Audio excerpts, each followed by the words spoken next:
વડોદરાના નવાયાળ વિસ્તારમાંથી ગૌમાંસ ઝડપાયું। વડોદરાના નવાયાળ રસુલજી ચાલના એક મકાનમાંથી આશરે 200 કિલો માંસ પકડવામાં આવ્યું। ગૌમાંસ હોવાની શંકા સાથે એકની ધરપકડ।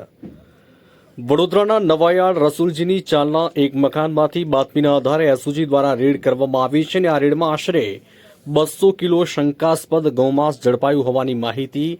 હજી તો પાણીગેટ પાસે આવેલ હુસેનની સમોસામાં ગૌમાંસ પકડાયું હોવાની શાહી પણ સુકાઈ નથી। તેવામાં વડોદરાના નવાયાળ રસુલજી ચાલના એક મકાનમાંથી આશરે 200 કિલો ગૌમાંસ પકડાયું હોવાની શંકા।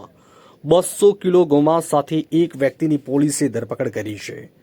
વડોદરામાં ગૌવંશના કતલ અને માંસના વેચાણની પ્રવૃત્તિ વધી હોવાની ફરિયાદો મળતા પોલીસ સક્રિય બની છે।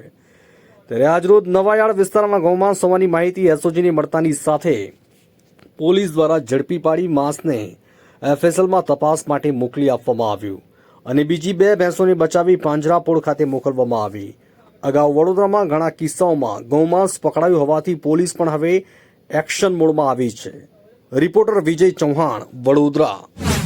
એસઓજી પોલીસ તરફથી નવાયાળ વિસ્તારના એક ઘરમાં ઇલીગલ સ્લોટર હાઉસ ચાલે છે એ માહિતી આધારે એ સ્લોટર હાઉસમાં ગૌમાંસનો કેટલોક જથ્થો વેચાણ કરવામાં આવે છે એ માહિતી આધારે એસઓજી પોલીસે રેડ કર્યા છે અને નવાયાળ વિસ્તારના જે ઇલીગલ સ્લોટર હાઉસ છે એમાંથી આશરે 150 કિલો જેટલા ગૌમાંસના જથ્થા પણ કબજે કર્યા છે। એફએસએલના સ્થળ પર બોલાવ્યા છે અને એફએસએલ અધિકારી તરફથી પણ કન્ફર્મ કરવામાં આવ્યું છે કે જે પણ મુદ્દામાલ અત્રેથી મળ્યા છે એ તમામ ગૌમાંસના છે। તો હવે આમાં એક આરોપી છે ઇરફાન કુરેશી કરીને, ઇરફાન મયુદ્દીન કુરેશી, તેઓને અમે હાલ અરેસ્ટ કર્યા છે અને આગળ તેઓ ક્યાંથી ગૌમાંસ લાવ્યા છે, કેટલા સમયથી વેચાણ ચાલુ છે એ બાબતે પણ તપાસ કરશું અને મ્યુનિસિપલ કોર્પોરેશનમાં પણ આ બાબતે ઇલીગલ સ્લોટર હાઉસની માહિતી આપવામાં આવશે।